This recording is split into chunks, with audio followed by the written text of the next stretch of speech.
Hola, Hola. Sí, claro, pasen. A los años, bienvenidos. ¿Cómo estás, José Carlos? Primero acá en los años porque ya lo conozco una vida. Adelante, por favor. Gracias. Y Karime, hola Karime. ¿Cómo estás? Adelante, por favor. Permiso. Adelante, bienvenidos al paradero digital de Hacker Cívico. ¿Qué tal? ¿Cómo están? Bienvenidos a este nuevo hack. Yo soy Maite Vizcarra y como siempre les pido que abramos el código. Hacker Cívico es un espacio que ha sido creado para tratar de volver a recapturar el espíritu del Internet de sus inicios, donde todos queríamos ser libres y podíamos ser lo que queríamos en estos espacios digitales. Hoy eso no es así, pero la tecnología también nos permite escoger distintos contenidos en distintos paraderos. Este es tu paradero digital y esperamos que el tiempo que te quedes con nosotros en verdad sea provechoso y obviamente sirva para eso. Y sin más dilación, vamos a empezar nuestro programa viendo algunas imágenes que corresponden a un fenómeno particular que llegó a ser muy popular y que incluso llegó al cine. Nos estamos refiriendo a un robot andino, un robot que fue creado en el Perú por un maestro rural, por el señor Walter Velázquez. Él era un maestro de escuela rural, como decimos, y utilizó una serie de elementos reciclados para crear a Kipi. Ahí podemos ver a Kipi. Kipi es un robot que además tuvo un rol muy importante durante el tiempo de encierro, cuando estuvimos con el COVID-19. Walter lo que hizo fue hacer que Kipi se convierta en una suerte de maestro o tutor, a través del cual los niños que estaban en zonas alejadas del Perú, como en este caso, por ejemplo, podemos ver a las niñas en estas zonas andinas maravillosos, los Andes, etcétera, con nuestro robot Kipi y obviamente Walter, su creador. Pero esto que estamos viendo, un robot diseñado por una persona que vive en una zona rural, alguien que además es quechua hablante, un robot que tiene características de una tecnología que podríamos llamar, siendo muy técnicos, intermedia, que no es muy sofisticado y que incluso ha sido creado con elementos reciclados. ¿Puede ser considerado inclusivo?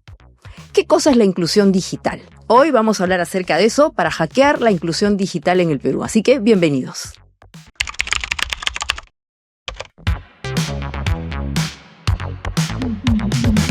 El código, activismo digital en acción, hacker cívico en tu misión, hacker cívico,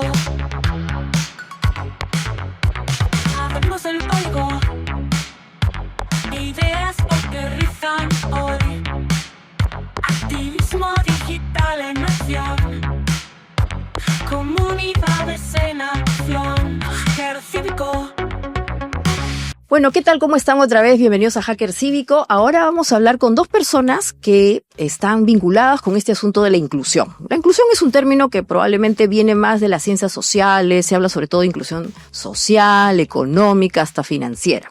Pero cuando hablamos de inclusión digital, ¿a qué nos estamos refiriendo exactamente?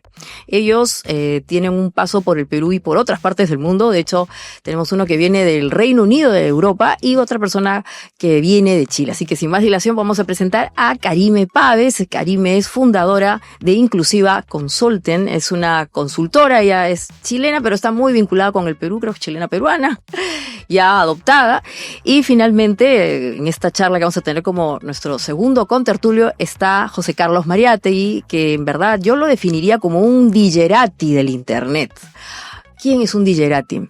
Ustedes no saben, pero existió un señor llamado Germán Pérez, era un español, fundador también de varias iniciativas interesantes en el Perú vinculadas con la tecnología. Yo tuve la suerte de haber sido su pupila, trabajé con él muchos años en una empresa que se llamaba Telefónica, que ya no existe en el Perú, y Germán, cuando quería definir a alguien que era un experto en todos los temas y artes vinculadas al Internet, decía, es un digerati. Así que bienvenido José Carlos Mariátegui, que es el digerati del Internet y obviamente fundador de varias iniciativas como Escuelab, también desarrollando LATAM y en fin, ATA, que es una consultora, una suerte de iniciativa también académica. Así que bienvenidos chicos al programa, a Hacker Cívico, y juntos abramos el código. Vamos a hackear la idea de la inclusión digital. Y que es un término que, como decía, está muy vinculado al mundo social, ¿no? Se habla sobre todo de inclusión digital, mejor dicho, de inclusión en general como social. Pero, ¿qué cosa es la inclusión? No sé, ¿quién quiere empezar? Karime, tal vez, a ver. Bueno, me parece que el término de inclusión digital podría estar relacionado a cómo públicos que hoy día están fuera un poco del sistema o en los márgenes del sistema pueden aprovechar la digitalización para poder acelerar sus curvas de desarrollo y progreso. Entonces, ¿cómo los haces parte de un movimiento que ya está siendo aprovechado por un grupo importante, pero no por todos? ¿Cierto? Entonces, y es una inclusión para un resultado que es poder reducir brechas, ¿no? Reducir la desigualdad, aumentar las oportunidades y con eso aumentar también la prosperidad. Yo lo entendería desde ese punto de vista, no sé, José Carlos. Yo cuando pienso en inclusión digital tengo mucho temor por un discurso que, claro, busca lo que un poco es este proyecto de este robot en las zonas rurales, ¿no? Buscan traer la modernidad. Ajá. El problema es cómo traes la modernidad, ¿no? Uh-huh. Es decir, la inclusión digital, a diferencia del término amplio de la inclusión, que es un término, digamos, mucho más utilizado en el tercer sector, las ciencias sociales, ¿no? Creo que tiene esta capacidad de parecer a veces una magia de lo que de alguna manera siempre se habla del tecnosolucionismo, de las formas en que la tecnología, en vez de ser un instrumento de transformación que es parte de un proceso más complejo, se vuelve el instrumento que define el cambio, ¿no? Entonces, digamos, piensas que la tecnología es una panacea. Es una visión también, como se le denomina a veces, el tecnodeterminismo, de alguna manera. Como a partir de una tecnología tú defines, a partir de un código, de alguna manera, como si fuese ley, tú defines una práctica. Y ahí es donde viene el problema, porque ese código es el código que muchas veces viene de fuera, de buenas prácticas, no necesariamente tiene que ser de Estados Unidos o occidental, pero de buenas prácticas estandarizadas, y tratas de aplicar eso en contextos rurales muy complejos, muy diferentes uno del otro. Sí, pero chicos, inclusión es relevante al punto que, por ejemplo, en el caso del Perú, bueno, vamos a hablar de la inclusión en general. Como tú decías, José Carlos, viene de las ciencias sociales, ¿no? Y aquí, por ejemplo, tenemos un cuadrito que quiero que comentemos. Este es un esquema de la CEPAL. La CEPAL es, por si acaso, la Comisión Económica para América Latina y el Caribe, para los que no lo saben, chicos, que nos están viendo. La CEPAL plantea en este cuadrito una definición de lo que es la desigualdad social. Y seguramente ustedes ya lo han visto antes, pero lo que este cuadrito plantea es que hay como temáticas o áreas de la vida de las personas que son verticales y transversales, ¿no? Las horizontales, ¿no? Entonces, tienes elementos verticales como podrían ser el ingreso, la educación y otras dimensiones, y otras que son, por ejemplo, temas vinculados con el estrato socioeconómico, el sexo, el grupo de edad, el área de residencia y las condiciones étnico y raciales, ¿no? Hay como ejes estructurantes, dice allí, y después tenemos ámbitos de desarrollo social. ¿Dónde ponemos lo digital? A ver, porque si hay inclusión social, financiera, y hay inclusión digital, la inclusión digital es transversal, es vertical, gran discusión. No nos vamos a demorar mucho, pero sí hay puntos distintos, porque eso también define un poco las políticas públicas, pero también el acercamiento que la gente tiene. Y como tú decías, José Carlos, hay muchas personas que creen que es suficiente con consumir tecnología y no necesariamente desarrollar la tecnología. Entonces, ¿dónde ponemos a lo digital? ¿Es vertical o es horizontal? ¿Es transversal o no, o es vertical? Cuando veo primero, bueno, la CEPAL tiene una historia interesante, ¿no? La sede está en Chile. Recuerdo mucho de las discusiones sobre la teoría de la dependencia, que fueron desarrolladas justamente por la CEPAL, justamente la dependencia de ciertas tecnologías y cómo de alguna manera trataron o buscaron de independizarse, de liberarse de esas tecnologías, de esas digamos, prácticas que venían de fuera, ¿no? Uh-huh. Entonces hay siempre un aspecto en la CEPAL de buscar la liberación y buscar los modelos propios para la región. Y el problema ahí está en que creo, yo cuando veo educación, sobre todo, yo veo que educación hoy día, si no es una educación que tiene un componente de conocimiento sobre tecnología o sobre temas digitales, digamos, no es propiamente una educación para el siglo XXI. ¿Cómo preparas a las personas hoy? Y creo que el problema va más allá, porque no es preparar a las personas a partir del uso de ciertas tecnologías que te van a servir hoy y no te van a servir a 4 o 5 años, no. Percibir, digamos, el impacto de la tecnología de una manera un poco más holística, un poco más crítica. Creo que ese es el aspecto que debería tener la educación. La otra parte, la de dar acceso a ciertas herramientas, es algo que continuamente el ser humano va a necesitar. Hoy necesitamos ChatGPT, ayer usábamos las plataformas, las herramientas de ofimática, el Word, el Excel. Claro, y de ahí Google Docs o documentos. Claro, todas las tecnologías que nos permiten, digamos, colaborar, ¿no? Entonces, pero eso es transitorio, va cambiando, ¿no? Entonces, justamente, si hablamos de los browsers, por ejemplo, ¿no? Hasta hace unos meses. De los browsers en castellano, los buscadores, los navegadores. ¿No? Los navegadores, por ejemplo, hay algo interesante, ¿no? Hasta septiembre, el Departamento de Justicia en los Estados Unidos estaba pensando separar Google de Chrome, del navegador Chrome. Y ahora dicen que no, porque Chrome ya tiene otras competencias, y las competencias no son otros navegadores necesariamente, es justamente ChatGPT u otros. Como Chrome está basado sobre todo en que las personas naveguen, pero también para buscar, las personas ya no solamente buscan digamos, en vía navegadores, buscan también vía estas otras aplicaciones. Entonces, eso es algo que es muy dinámico, va cambiando. Sí. Pero pareciese, Karime, que, otra vez volviendo al cuadrito de CEPAL, que en verdad lo digital, porque si tú comentas, José Carlos, que en el caso de la educación, que es un servicio básico, fundamental, tiene que haber un componente moderno de digitalización, lo mismo pasará en la salud. Sí, y a mí me parece que la tecnología es definitivamente transversal por varios motivos. Uno, creo que si lo ponemos vertical, corre el gran riesgo a ser un silo en sí mismo. Así es. Y entonces ahí esa tendencia al vicio de que la tecnología en sí misma es lo bacán, lo interesante, siendo que la tecnología es un medio, no es una flecha para propulsar otras cosas que mejoran la vida del ciudadano. Entonces, mirando desde las bases, ¿no? Me parece que el componente de tecnología tiene que ser transversal como un booster, como un acelerador de todos los procesos que van de manera estructurante impulsando la calidad de vida y la prosperidad de la gente. Al punto que algunos no solamente creen que es, como tú has mencionado, Karime, un acelerador, un booster, sino que define hasta nuestra condición de ciudadanos. Y en el Perú, por ejemplo, ya se ha definido que somos ciudadanos digitales. O sea, claro, al menos eso está en el texto.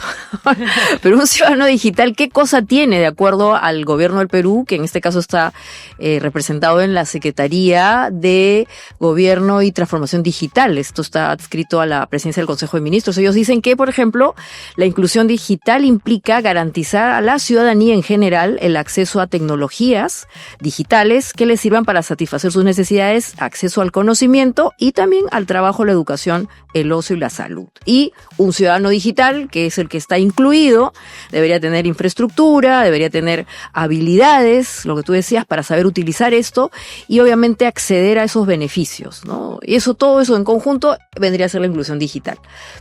Pero ¿ustedes qué piensan de esa definición que es tan bonita? O sea, ¿es así? O sea, ¿necesitamos las tres cosas o podríamos priorizar una de las tres? Porque lamentablemente en el caso del Perú ya han pasado muchos años, o sea, y de hecho aquí el Guillerati, José Carlos y todos los que estamos vinculados en el Internet hemos hablado y seguimos hablando del tema del acceso, pero pareciese que no terminamos de cerrar la brecha de acceso o la famosa brecha digital. ¿Por dónde priorizaríamos las cosas, José Carlos? Es una buena pregunta. Yo estoy totalmente de acuerdo que la experiencia, digamos, vinculada a la inclusión digital tiene que ser transversal. Hay aspectos más complejos, por ejemplo, en salud, digamos, toda la infraestructura de salud que permita interoperar la información, que se permita hacer estudios, digamos, masivos en relación a la población, que permita justamente desarrollar políticas, es un poco más, siempre ha sido un poco más complejo, ¿no? Pero digamos, absolutamente tienen que haber esas capacidades. Ahora, ¿cómo empezar? Nuevamente, es como retroceder un poco y decir hasta qué punto necesitamos herramientas o hasta qué punto necesitamos otra forma de entender la tecnología. Por eso hablaba yo del impacto. No es que, o la posición un poco crítica, ¿no? No es que eso es algo que uno va a tener naturalmente, sino que uno, conforme utiliza la tecnología, puede tener ciertos criterios en relación a qué cosa es útil para uno, qué cosa no. Es como lo que ha pasado un poco con los medios, ¿no? De comunicación. Entonces, en un país como el Perú, a veces se trata de priorizar la parte más simple, ¿no? Que es el instrumento. Claro, que también ha pasado de otra manera, pero yo creo que un poco mejor trabajado en Chile, ¿no? Pero, digamos, el derecho a tener acceso a Internet, por ejemplo, ¿no? Digamos, debería todo el mundo tener acceso a Internet, como pasa en algunos países más desarrollados. Entonces, claro, eso es, digamos, que es un objetivo, ¿no?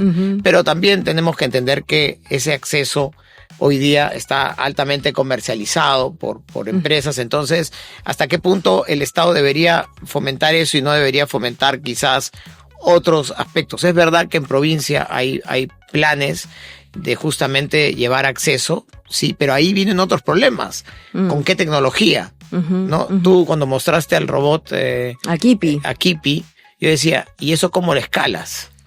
O sea, está bien, es un éxito el robot, ¿cómo lo replicas? ¿Cómo lo replicas? Y hasta qué punto el lugar donde lo quieres replicar no tiene ni siquiera, no solamente electricidad, no hay agua, no hay insumos básicos. Entonces, ¿hasta qué punto es básico el Internet cuando hay otros elementos que definen, digamos, un mínimo nivel de vida que tampoco están ahí, ¿no? ¿Qué es lo que pasó con las computadoras de $100? Las OLPC, ¿no? Las del amigo Nicolás Negroponte, que escribió un famoso libro, Ser Digital, Being Digital, un libro de cabecera. Un libro de cabecera. Fantástico el libro. Pero ¿por qué falló las OLPC? O sea, en algunos países de Latinoamérica fue exitoso. Uruguay creo que ha sido el único exitoso. Sí. Y en el Perú, fracasó. Pero ¿qué pasó? A ver, ahí cuéntanos la historia, José Carlos. Mira, es muy interesante porque la historia de Uruguay es una historia que se remonta a la segunda carrera de computación en América Latina. La primera fue en Argentina, en la Universidad de Buenos Aires. El fundador de esa carrera fue Manuel Sadowski. Manuel Sadowski se va a Uruguay, a la Universidad de la República, a trabajar porque vino el gobierno militar, la noche de los bastones largos, que fue donde sacaron a todos los profesores de la UBA. Ya. Y formó ahí la segunda facultad de computación en América Latina. ¿Por qué digo esto? En paralelo, Uruguay, que es un país pequeño, pudo gestionar un modelo, digamos, de teleeducación que se fue informatizando. Además, Uruguay es un exportador de software importante. Muy importante. En América Latina. Entonces, de alguna manera pasaron de modelos de teleeducación a modelos informáticos. Eso se llamó el Plan Ceibal. ¿De qué año es el Plan Ceibal entonces? De los 80 probablemente. Wow. Víctor Ganón, que también dirigió un proyecto computacional muy interesante que se llamó Uruguay Cibernético, también en los 80, impulsó mucho el Plan Ceibal y tiene un libro en relación a ello. Lo interesante es que ese Plan Ceibal no dependía de una tecnología. Era un plan mucho más conceptual y articulado en relación a contenidos, a equipo. En el Perú, que no teníamos Plan Ceibal, hubo algo que se llamó el Plan Huascarán, pero nuevamente dependiendo mucho de tecnologías. El Plan Huascarán, para los que no se acuerdan, se creó durante el gobierno del señor Alejandro Toledo. Exacto. ¿No es cierto? Sí. Ya. Y que de alguna manera fue reemplazado. No quiero, digamos, hay expertos que han trabajado esto, yo no lo conozco tanto, pero de alguna manera fue reemplazado por esta idea de las computadoras de $100 de Nicolás Negroponte, ¿no? Entonces, en el Perú reemplazamos tecnología, pero no pensábamos en una estructura. Y entonces, quizás ha sido uno de los problemas. Los problemas. Y lo que dice José Carlos, acá el doctor Mariátegui, Karime, entonces nos hace la pregunta que se nos cae, ¿no? Así de madura es, entonces, ¿puede existir inclusión social sin tecnología? Quizás como quería opinar sobre la definición también de que nos trajiste de ciudadano digital. Que fue pasar. Si bien me parece como una definición utópica para el momento en que estamos, utopía sirve para caminar, ¿cierto? Como dicen. Entonces, para inspirarse, para bueno, inspirarse. Tener un norte así. Claro. Pero al mismo tiempo reconocer las brechas. O sea, ¿qué nos distancia de esa definición? Y hoy día yo creo que hay 4 brechas muy importantes si miramos a las bases en respecto a la digitalización, y ahí entonces cómo realmente llegar a la famosa inclusión digital, ¿no? Entonces, hoy día, si bien tienes una cobertura de señal en casi todo el país, creo que el 95%, ¿no? La calidad de la cobertura no es igual, buena, ¿cierto? La gente de la base no tiene la misma cobertura. La base de la pirámide. La base de la pirámide no tiene la misma calidad del servicio que el resto de la población.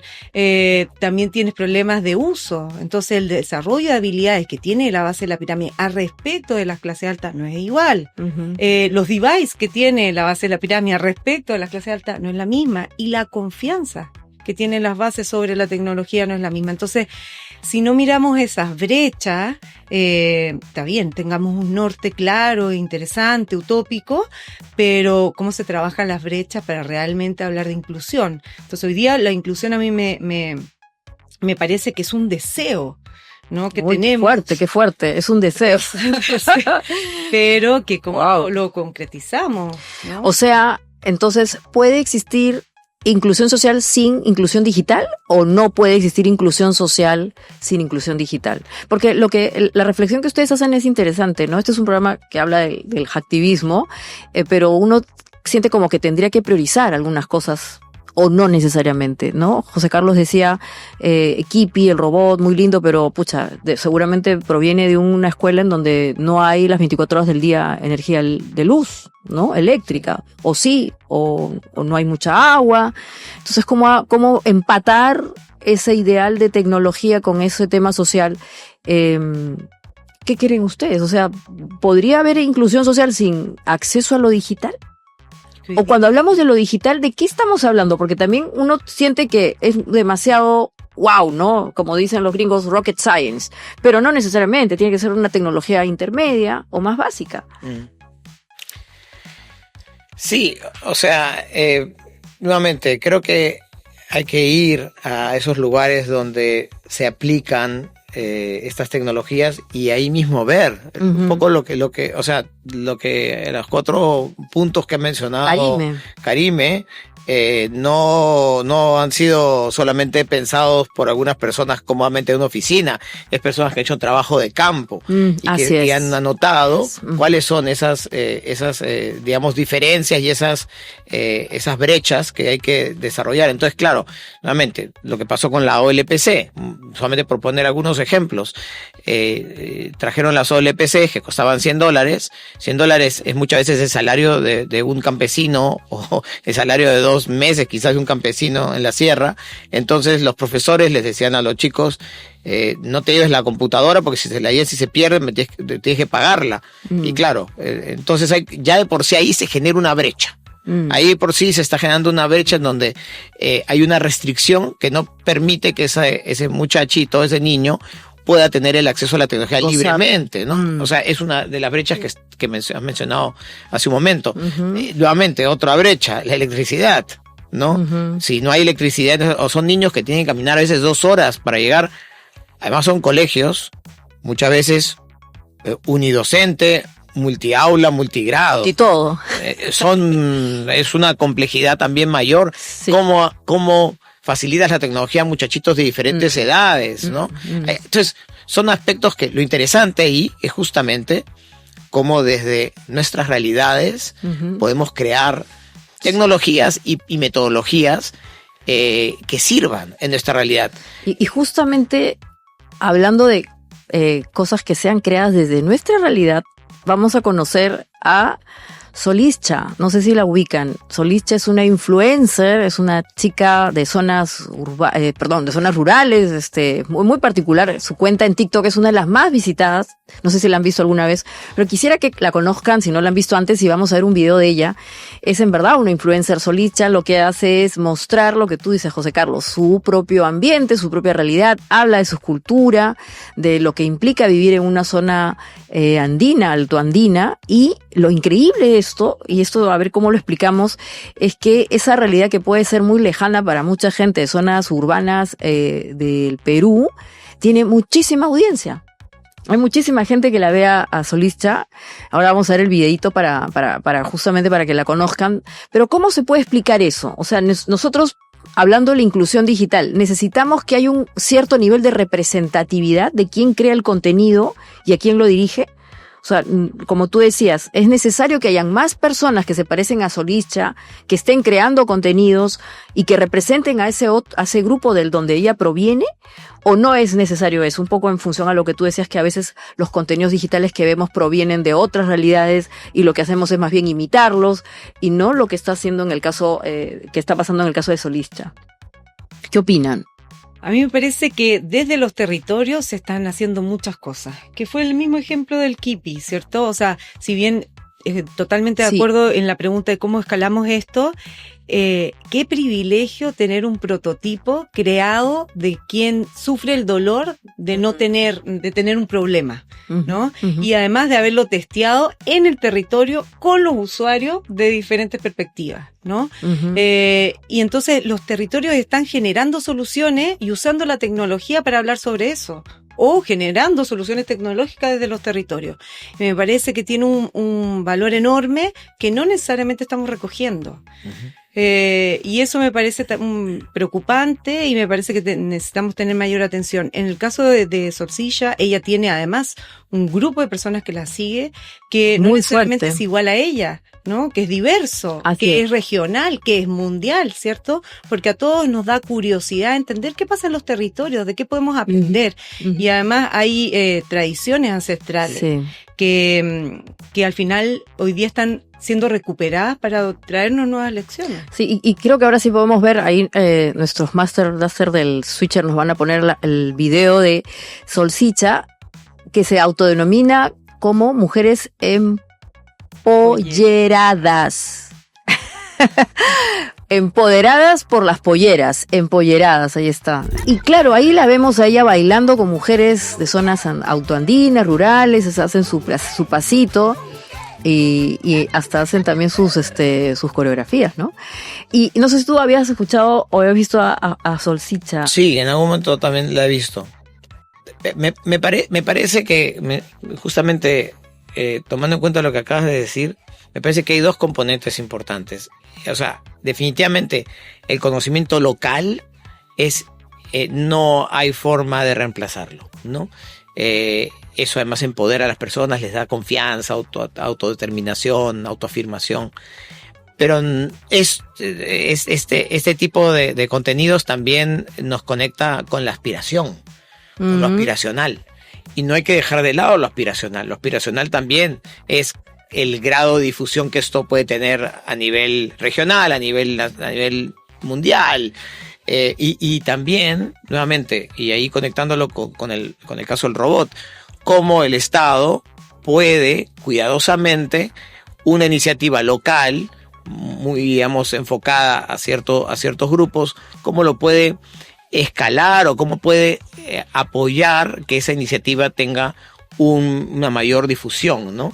Yo creo que justamente son ambos los elementos que tienen que de alguna manera conectarse, pero tienen que, como un rompecabezas, no es simplemente poner los dos juntos, hay que ver finamente qué pieza va con qué pieza, ¿no? Y entonces sí necesitamos gente que represente a otras, digamos, poblaciones dentro del país. Absolutamente. Esa es mi consulta, porque cuando vemos los modelos a seguir, los role modes en inglés, no son realidades nuestras, ¿no? Y esto, además, ya vamos a entrar a esa parte de la inteligencia artificial, tiene que ver también con el consumo de cierta tecnología que nos está disponiendo de una cierta manera, estándares de pensamiento, valores, versiones de estética, ¿no? Ahora el TikTok, el Instagram ya vienen por defecto con estos filtros que sin que tú quieras te meten el filtro. O sea, como tú no pusiste el filtro, pero por defecto viene el filtro y es como que se está estandarizando una forma de ser.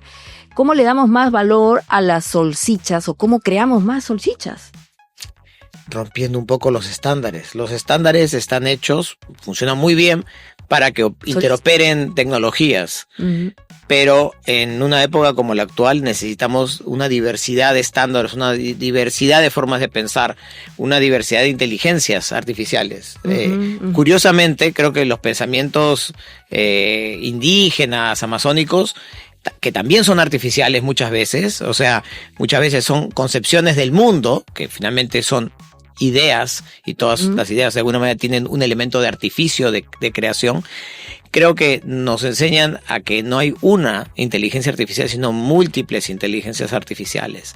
Claro, nosotros estamos hoy día en un canon de inteligencia artificial que está basada en un tipo de extracción de datos, que es principalmente, y hay análisis sobre eso, hay textos, es tirado al inglés, por ejemplo, tirado hacia el género masculino, una serie de elementos, porque es de donde se extraen los datos, ¿no? Es como lo que pasó con Google Books. Cuando Google Books se lanza, habían digitalizado 5 o 6 bibliotecas, todas eran en inglés y todas, salvo una que era británica, estaban en los Estados Unidos. Entonces, ¿qué inclusión es esa? No es inclusión, es más bien como un tipo de conocimiento, un tipo de inteligencia domina frente a otros. Tal cual, tal cual.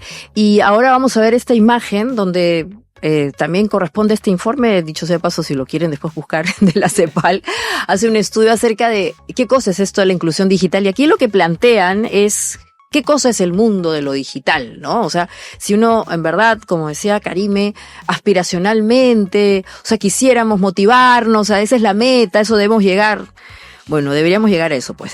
El acceso digital implica tener habilidades que, por ejemplo, como hemos hablado con el caso de Solizcha, pueda crear un contenido, ¿no? Solizcha es una chica, un caso muy particular, porque es una creadora de contenidos. Sí. Es alguien que sabe usar la cámara de su celular, es alguien que sabe editar el video, le pone comentarios, o sea, un subtítulo, y lo sube a su cuenta. Entonces, en el caso de Solizcha, estamos viendo un caso interesante de alguien que ha sabido desarrollar habilidades digitales, pero que además tiene, siguiendo esa lógica, una conectividad.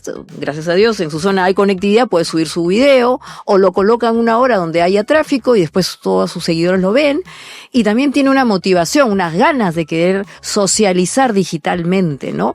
Y finalmente este modelo lo que nos plantea es que obviamente hay un asunto vinculado con la socialización. Hoy día mucha gente está vinculada a través del mundo digital. O sea, no solamente económicamente, sino también socialmente. ¿Qué experiencias conoces tú, Karime, para crear comunidades, para crear solidaridad en donde lo digital se haya convertido en un elemento que te permite justamente crear ese pegamento social que a veces no vemos en el mundo fuera de lo digital? O sea, yo creo que para mí uno de las que me sorprendí cuando vi que ocurrió eso a través de las investigaciones que hacemos fue en la pandemia, ¿no? En la pandemia se activaron un montón de comunidades donde lo digital viabilizó el estar juntos, ¿no? Y como decías, me parece súper interesante el tema de la motivación, que lo conecto mucho con propósito. O sea, ¿por qué nos reunimos, ¿no? ¿Por qué usamos lo digital para estar juntos? Y en la pandemia surgieron un montón de iniciativas que íbamos viendo en el campo. De hecho, los que más rápido empezaron a usar lo digital para poder salir y resolver sus problemas fueron las bases. Entonces, por ejemplo, las personas con menos recursos, personas vulnerables, emergentes, los emprendedores, ¿no? Hablabas tú del recursero digital, ¿te acuerdas? Entonces empezaron a crear estas comunidades en lo rural, las comunidades educativas, donde el profesor de manera espontánea, generaba estos grupos de WhatsApp para poder transmitir la información y el contenido y educar a los chicos, y esto además estaba anclado en algo que era presencial, que era el bodeguero. Entonces, sistemas, ¿no? Se fueron creando de manera espontánea para poder cumplir con el propósito, que era que los chicos no se quedaran sin educación. Luego vinieron todas estas ferias de trueque, que también habían comunidades que se organizaban de manera online para poder intercambiar cosas y intercambiar. Y eso de la feria del trueque, que es interesante, se daba en todo el Perú, Karime, en todas las zonas. O sea, tu experiencia de lo que has visto después se daba en zonas alejadas, en zonas no tan urbanas. Lo vimos mucho en zonas en la sierra, cerca a ciudades intermedias, que era donde bajaban, ¿no?, de diferentes lugares como punto de encuentro para este intercambio. Entonces, maravilloso. Sí, y los recurseros digitales en los Perú. Claro, la gente que daba clases a través de Instagram, ¿no? Doy clases de matemática, doy clases de inglés, vendo tortas, lo que sea, la gente... Pues de verdad. Y después toda la parte de los jóvenes, ¿no? De cómo se empiezan en estas comunidades digitales para hablar sobre un tema común, ¿no? Que terminaron en el tema de las marchas, por ejemplo, lo más reciente ahora en Perú, pero también hablar de temas que a ellos les importa y los mueve, ¿no? Y de este gráfico que estamos viendo, José Carlos, el término conectividad significativa tal vez hace un poco de eco de lo que tú comentabas, ¿no? Que los impactos de esa inclusión digital también tengan que ver con sus propias realidades, ¿no? O sea, a veces imponerle modelos a la gente que no tiene nada que ver con su realidad es un contrasentido, porque al final lo que yo quiero es incluir en base a lo que soy, que sea significativa. El término me gusta, significativo. No solo eso, hay un aspecto que creo que está conectado con lo que Karim me acaba de decir. En la época de la pandemia, los gobiernos desarrollaban plataformas digitales de educación, ¿no? Pero la gente lo que hace ahí es comparar esas plataformas con el contenido que te da algún tipo de influencer o algún tipo de persona que... Entonces, al final no solamente lo compara, empieza a consumir lo otro, ¿no? Porque finalmente esas plataformas no pueden, muchas veces no están pensadas ni diseñadas para realmente pensar cómo piensan las personas, ¿no? Y las personas, la ventaja del medio digital es que tienen la capacidad de poder escoger qué quieren ver, qué quieren consumir y cómo quieren educarse, ¿no? Entonces fue también un momento interesante por eso, porque de alguna manera había esta otra formación paralela, ¿no? Que está poco documentada, pero que realmente fue fundamental. Es decir, no fue solamente la formación que se daba a partir de estas plataformas que sacaban los gobiernos. Era todo el complemento, y que tenía también que ver con el refuerzo que los padres durante la pandemia tenían que hacer en sus casas, ¿no? Claro. Yo cuando solamente me pongo a pensar que muchos niños tenían que usar el teléfono, o los profesores el teléfono para enseñar, yo decía, definitivamente ahí no estás aprendiendo mucho, ¿no? Hay otra experiencia suplementaria que es la que se da en los momentos en que no hay este momento de instrucción usando la plataforma formal, ¿no? Y podría entonces pasar que, tal como dice al final ya del esquema que si existen inclusiones materiales o estructurales, eso se refleja en el mundo digital, ¿no? O sea, lo que yo soy finalmente va a ser un espejo de lo que yo sea en lo digital. Pareciese que es así, no necesariamente, o igual todas las falencias o vulnerabilidades o taras que yo tengo en el mundo físico finalmente se pueden terminar replicando a lo digital, porque eso es lo que soy, ¿no? Entonces pasaba, y hablando del recursero digital, que mucha gente así entró a lo digital a la mala, ¿no? Ya, lo que sea, pum, ya se creó su cuenta en Instagram, en TikTok, lo que fuese, empezó a hablar, pero a la mala. Y como que era muy precario, ¿no? Es como que tenemos una digitalización muy precaria.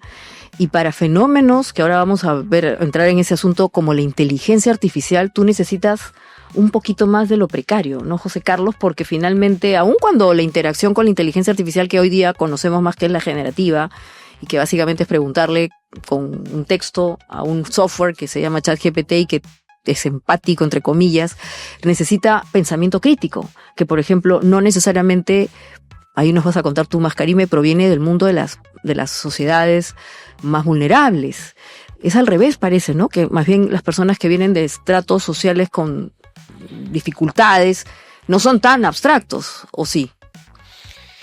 Pucha, yo creo que el famoso pensamiento concreto, ¿no? Tiene razón con esto de una digitalización precaria. Y yo creo que tiene que ver con lo que dijo José Carlos también, que no necesariamente hay una intencionalidad de diseño de este tipo de soluciones pensando en las bases. En las bases. ¿Cierto? Entonces, cuando no hay una intencionalidad del diseño, lo que ocurre en la gente es que va a adoptar con los recursos que tiene. Y tenemos, ¿qué recursos tenemos? Tenemos analfabetismo funcional, tenemos problemas con operaciones matemáticas básicas, con comprensión lectora, tenemos problemas con accesos, ¿no? Entonces, yo voy a tratar de agarrarlo como yo pueda, y eso va a hacer que queden gaps. Claro, claro. El proceso, ¿cierto? Entonces, como huequitos, ¿no? Huequitos que podrían ser mucho más aprovechados, pero además, como no hay una intencionalidad de programas de adopción de tecnología que acompañan estos procesos, el problema es aún mayor, ¿no? Porque yo creo que lo resuelvo entregando la tecnología, que con los computadores lo vimos también en Brasil, hicimos una investigación de los XO, le decían allá. ¿Cómo le decían? XO. XO, ¿qué significa? XO era la X, se dice X en portugués. Sí, y además después con otras marcas que sacaron sus modelos que competían con este de los $100, el problema era adopción. Es la persona, finalmente. ¿Cómo haces que esta solución sea deseable, haga match con el dolor de las personas y que haya todo un ecosistema que lo recibe y lo entiende? Porque también veíamos los profesores que cerraban con candado para que no los tomaran. Claro, porque se morían de miedo, ¿no? Claro. Entonces lo tenían como un... Iban a hacer claro. Después. Era como un trofeo, acá está la OLPC y la guardo, ya no la toco. Y no tenía sentido. Y es penoso porque, claro, el MIT, el Media Lab, mítico, espacio de innovación, pionero en muchas tecnologías, ellos como que decían, bueno, esta es la receta, sabemos que funciona.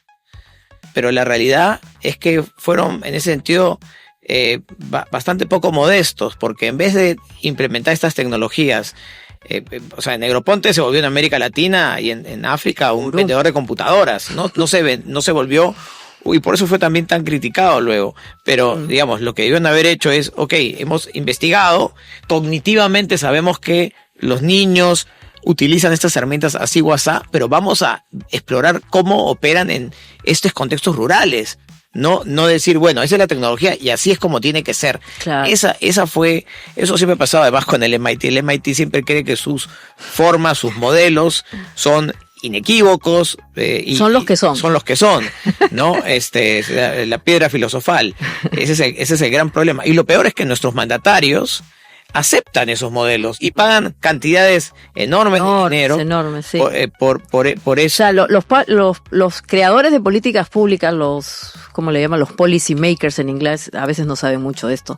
Pero hay otro término que quisiera que también vayamos explorando, que se llama soberanía digital. Se ha puesto mucho de moda a raíz de la inteligencia artificial. Y vamos a ver un video, a ver si nos ayudan nuestros amigos del Switcher, para entender por qué tenemos que empezar a hablar de soberanía digital y qué tiene esto que ver con la inclusión. Vamos a ver ese video. Este es un video que proviene del Centro Nacional de Inteligencia Artificial de Chile, el CENIA, que además, voy a contextualizarlo ahora antes de ver el video, que está creando un lenguaje natural adecuado a nuestra realidad latinoamericana. Y el dato más interesante es que quien está entrenando este lenguaje es un peruano, es un chico de Arequipa, Omar Flores, a quien vamos a ver en el video, si es que ahí está listo, vamos a escuchar en qué consiste LATAM GPT, que es un mecanismo para ir creando soberanía digital. A ver, vamos a ver. Lo primero que se te viene a la cabeza si te digo que un modelo de lenguaje se entrena. Ay, me dejaste knockout. Cuando los niños pequeños están aprendiendo a hablar, me imagino las escuelas de lenguaje. No se me ocurre nada, no tengo idea. ¿Qué va a un gimnasio? ¿Se entrena? Ejercicio, hacer pesas. Sí, más o menos. En vez de levantar pesas, estos modelos se entrenan para aprender el lenguaje humano leyendo millones de textos. Y luego te responden mediante la predicción de la siguiente palabra. ¿Cómo así? Por ejemplo, si tú le escribes, voy a tomar un puede que te responda café, descanso, taxi. Sus respuestas dependen de lo que haya leído en esos documentos. Y si todo lo que leyó es de otros países, el modelo aprende a responder como si viviera allá. Por eso estamos creando LATAM GPT, un modelo de lenguaje con textos de Latinoamérica para entendernos de verdad. Comenta, ¿qué palabras típicas de tu país te gustaría que LATAM GPT aprendiera? Exactamente.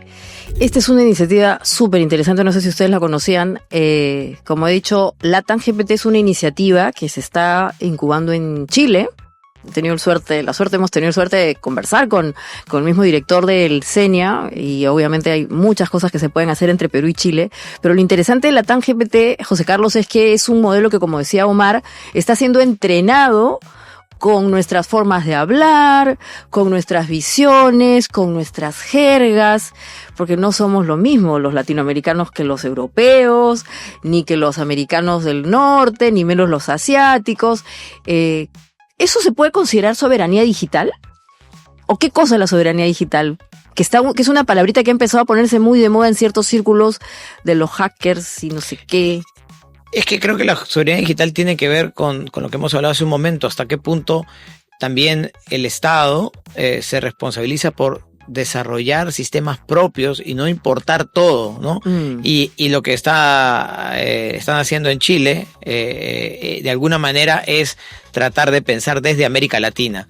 Sí. Hay complejidades ahí, pero también hay muchas cosas interesantes. Por ejemplo, la semana pasada en Arequipa se dio el 10º Congreso de las Academias de la Lengua del mundo, incluyendo la española y dos más que no están en la región. Tú estuviste en el, ¿cómo se llama? CILE, ¿no? Esa es la conferencia. Es la conferencia, digamos, de lengua española internacional. De lengua española, imagínate. Sí, se hace cada 3 años y este año fue en Arequipa.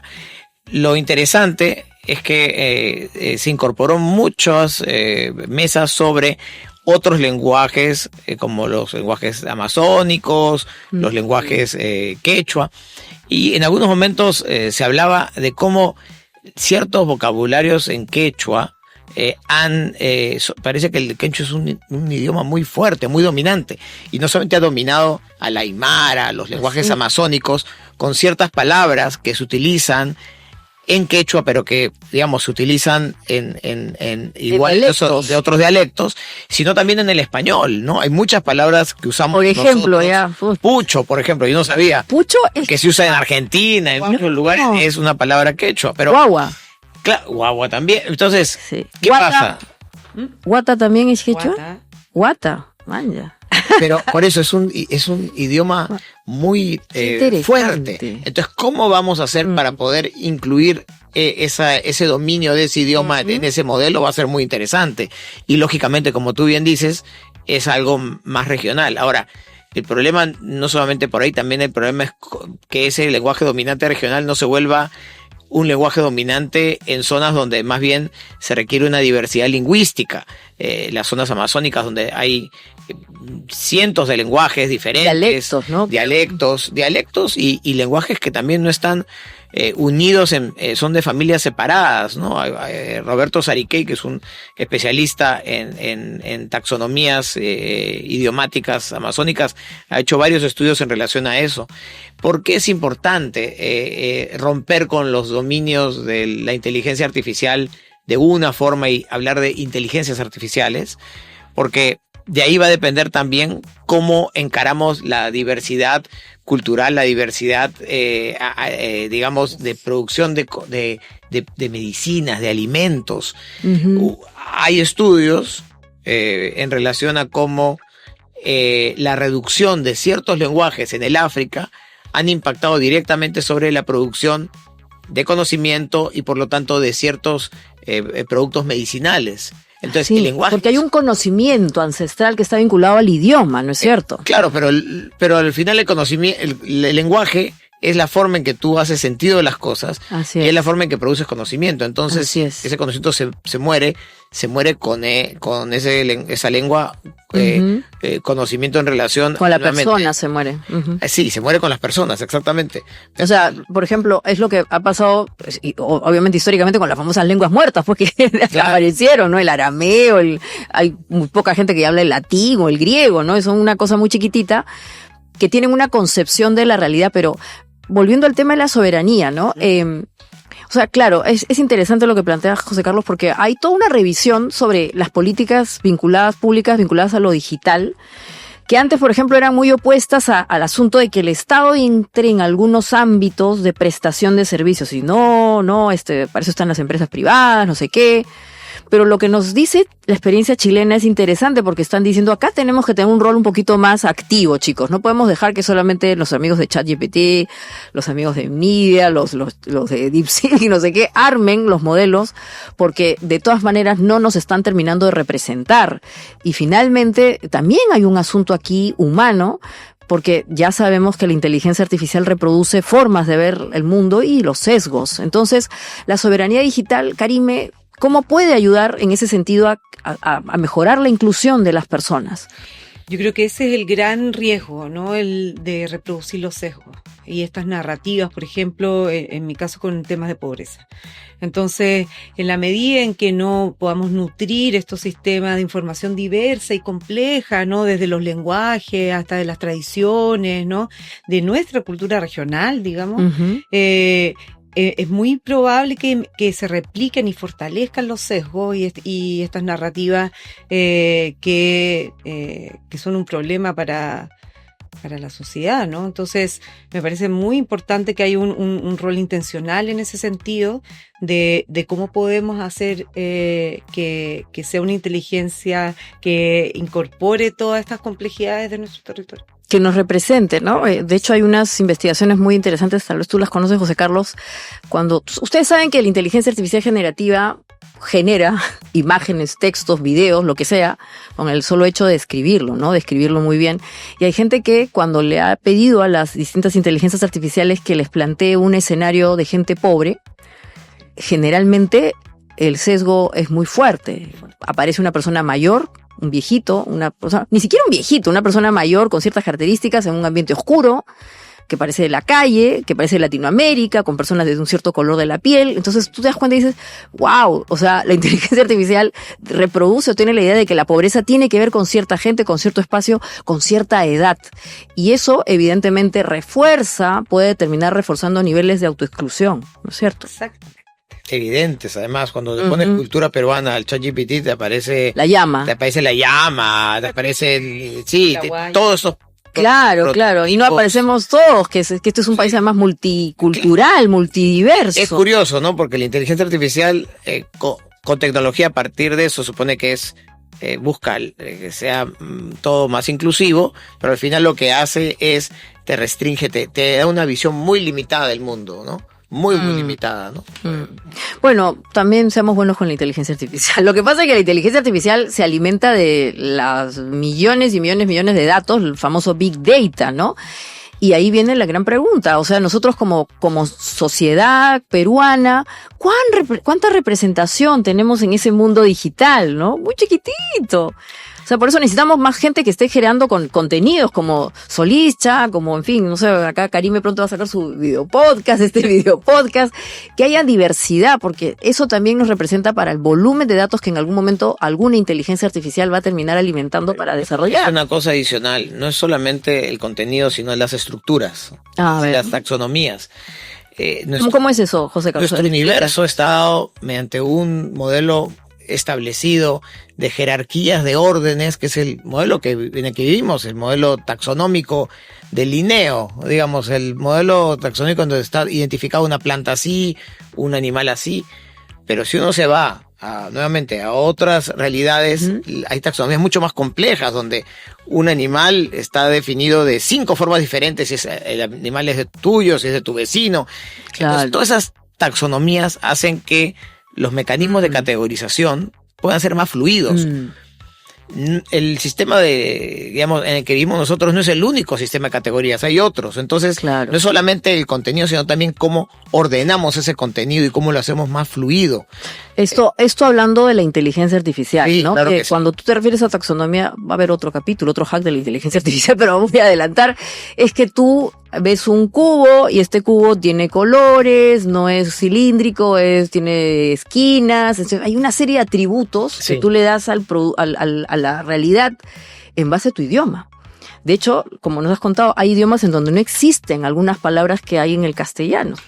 Y entonces, ¿ahí qué pasa, no? O en el caso del quechua es un lenguaje aglutinante, que una sola palabra tiene el género, el número, etcétera, igual que el noruego. Entonces esas cosas tienen que reproducirse, porque si no, la inteligencia artificial no lo captura. Absolutamente. Entonces quedamos con una cosa muy Muy elemental. básica. Claro. Muy básica, muy básica. Y hablando de esas cosas, de lo básico y el hecho de que lamentablemente no estamos muy bien representados en las tecnologías, aparece este cuadrito que quería también compartir con ustedes, que tiene que ver con una realidad pues a la que lamentablemente nos estamos enfrentando mucho a partir de que por temas del marketing hablamos mucho de las generaciones, la generación Z, la generación X, la generación W, los baby boomers, ya no sé qué más hay. Pero lo interesante de este cuadro, que corresponde también a este estudio, es que nos plantea una realidad que es un poco dramática, porque nos habla de exclusiones que son estructurales vinculadas al tema de la edad, ¿no es cierto?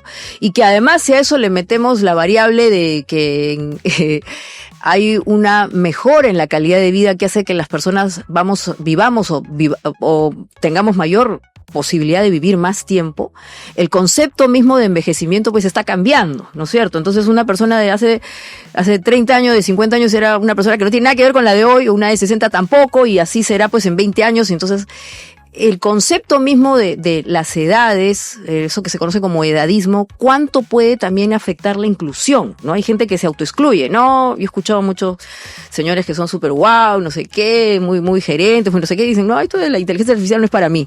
O esto de lo digital, no, yo no, o sea, se autoexcluyen, no es para mí. ¿Cómo que no es para ti? ¿Cómo podemos enfrentar este discurso de las edades? Y sobre todo, como muestra este cuadro, que lamentablemente lo que nos dice es que desde el punto de vista de la edad, cuanto más cerca a los 50, menos consumo de lo digital. ¿Qué opinan? Sí.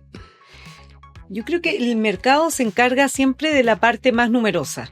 Entonces ellos se van a encargar de hacer esa inclusión porque finalmente es parte ¿Tú crees que va a ser espontáneo esto? Que la gente mayor, bueno, es que hasta la palabra mayor es un tema, porque digamos que la gente que no está entre los 30 y 40 espontáneamente va a entrar en lo digital. No, yo creo que el mercado se encarga del mayor usuario. Entonces él mira al de 15 a 59 años y lo va a incorporar porque es un público masivo, el de adopter, que está acostumbrado y lo va a agarrar.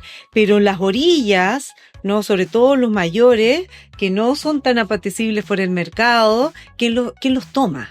¿No? Eso sería la pregunta. ¿Es el Estado?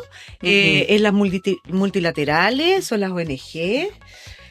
¿Son los early adopters que fungen de facilitador? Claro, los early adopters. ¿Cómo los incluimos? Porque no necesariamente van a ser el público preferido, ¿no? Y es posiblemente el menos rentable también. Es el Pareto, ¿no? O sea, un 80%. Y eso es lo que buscan las empresas o digamos, los canales, digamos, más comerciales, ¿no? Pero ¿qué hacemos con el resto? Claro, pero eventualmente podrían explorarse más escenarios en donde la gente de cierta edad, que no es la más joven, se convierte en early adopters, ¿no? Hay todo un fenómeno ahora vinculado a lo que se conoce como las economías, la silver economy, sí, ¿no? La economía plateada, donde dice que ya... Porque claro, como digo, si la persona va a vivir más tiempo, o sea, llegar a los 50 o los 60, pucha, todavía estás activo. Más bien es la sociedad la que tiene que empezar a moldarse y adecuarse, porque ¿qué haces con esas personas? No la vas a tener en su casa, bueno, que también podría ser, ¿no? Pero hay muchos elementos que te empoderan como para poder justamente desarrollar habilidades. Y casi para cerrar, chicos, queríamos compartir un video de una experiencia que buscó el empoderamiento y que está vinculada aquí a José Carlos. Una experiencia que se llamaba Escuelab, ¿no? Que ¿Qué fue Escuelab, José Carlos? Porque Escuelab ya hace cuántos años apareció en el Perú. Se fundó en el 2009. En el 2009. Lo tratamos de llevar a cabo por un periodo de alrededor de 5 o 6 años. Uh-huh. Lo interesante de Escuelab, bueno, había varias cosas interesantes, pero fue un espacio en el centro de Lima, en el centro histórico, en la Plaza San Martín, donde desarrollamos un laboratorio de innovación social enfocado en ciudadanía, educación y sociedad, ¿no? Entonces, gracias a ese proyecto que fundamos con Kiko Mayorga y con Jorge Villacorta, de alguna manera impulsamos varias cosas interesantes en el Perú. Impulsamos las primeras hackatones que se hicieron. Impulsamos también, porque había hackatones, había necesidad de datos abiertos. Entonces impulsamos también la generación de datos abiertos públicos. Impulsamos también como un proyecto, un spin-off de Escuelab, el primer Fab Lab en América Latina, que fue desarrollado por Beno Juárez y Víctor Freund. Entonces, de alguna manera, Escuelab fue un pequeño espacio de innovación orientado a cómo, de alguna manera, podríamos traer esa tecnología a un discurso más crítico y más local, ¿no? Y el elemento local, viendo en retrospectiva, ¿qué resultado tuvo? O sea, yo recuerdo Escuelab, ¿no? Y además estaba en el centro de Lima. Ahora vamos a ver ese video porque era curioso. En pleno centro de Lima, en una azotea, se reunían los hackers, los crackers y toda la gente que quería hacer esta disrupción hace tantos años, ¿no? Sí. ¿Qué efecto tuvo? O sea, además de las hackatones, porque yo recuerdo que la primera vez que hablamos de una hackatón, al menos en el círculo de los tequis, era pues desde Escuelab, ¿no? Que hacían las hackatones y todo lo demás. Creo que definió algo que luego se expandió, que fueron las comunidades vinculadas al uso de la tecnología, ¿no? Crítico, ¿no? Comunidades en el campo de la educación, comunidades en el campo del activismo cívico de alguna manera, y también de alguna manera se conocieron gente que no de alguna manera tampoco habían tenido un espacio físico para conocerse, ¿no? Y lo interesante es eso, ¿no? El espacio físico era muy importante. Un aspecto importante de Escuelab era que no un proyecto peruano, un proyecto regional, pero nuestra posición sobre la región era que había que apoyar proyectos en la zona andina y centroamericana, que eran los más excluidos. Dentro de la exclusión en América Latina, tenés a los excluidos de los excluidos, que son las zonas más cercanas, digamos, a la región andina y centroamericana, y por eso Escuelab fue un proyecto regional, pero orientado a estas zonas, ¿no? Y la gente venía al Perú, ¿no? O sea, claro, eran es una cosa muy curiosa, ¿no? Residentes que se quedaban 9, 8 meses en Perú y trabajaban en diferentes proyectos, ¿no? Justamente de inclusión digital, muchos de ellos. Vamos a ver el video de justamente un cachito de lo que fue Escuelab y bueno, vamos a comentarlo. Para desarrollo de proyectos en torno del arte, la tecnología y la sociedad. Ese programa de residencias se extiende en periodos de 11 meses y busca invitar a entre 8 y 10 creadores, activistas o artistas de la región andina, centroamericana y el Caribe. El programa de becas de Escuelab busca invitar a participantes a vivir en el centro de Lima. Lima es compleja, desordenada, es entretenida, es intensa. Lima es real.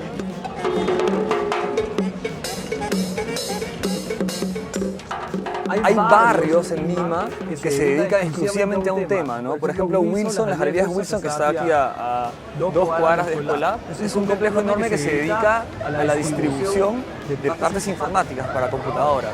Amigo, ves juegos, pinta, recargas. Increíble, ¿no?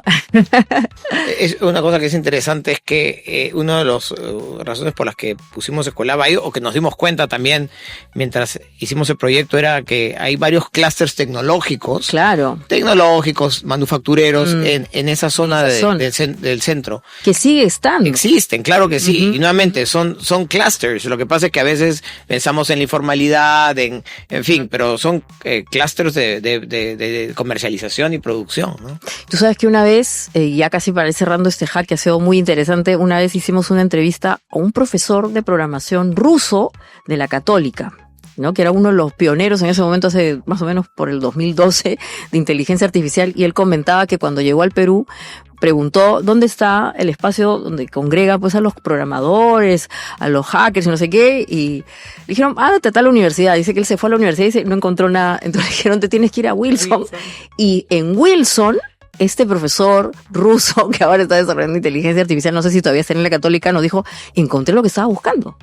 Que el nivel de programadores era muy bueno en Wilson. Claro, obviamente ahí viene la parte de lo precario, que tenemos que hacer un gran esfuerzo por eso. Pero ya para cerrar, chicos, ¿qué dos, esta es la parte de los utilitarios, qué dos, digamos, sugerencias nos pueden dar, y a los hackers los que están viendo, a la gente que quiere hackear el sistema, para ser más inclusivos en el consumo digital, en la producción de lo digital? Dos ideas o dos sugerencias.